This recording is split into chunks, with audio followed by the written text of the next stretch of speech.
সম্মানিত ভিউয়ার্স, এখনো মাহফিলগুলোতে সমস্যা। মাহফিলগুলোতে এখনো কারা বাধা দিচ্ছে?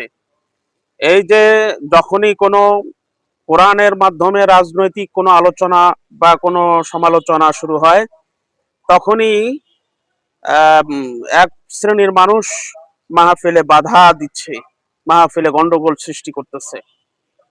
ফ্যাসিবাদের সময়ও আমরা দেখেছি যে যখন রাজনীতির কোনো কথা মাহফিলে বলা হয়, তখন তারাও যেমনভাবে ডিস্টার্ব করেছিল, এখনো কোন শ্রেণীর মানুষ যে এসব করতেছে, তাহলে বোঝেন সামনে যদি ইসলামিক দল ছাড়া অন্য কোনো দলকে ক্ষমতায় নিয়ে আসেন বাংলার জমিনের মানুষ, তাহলে অবস্থা কি হবে বোঝেন। বোঝেন ভালো করে, বুঝে শুনে এবার সিলটা মারবেন, বুঝে শুনে হ্যাঁ ভোটে না ভোটে আপনারা যাইয়েন।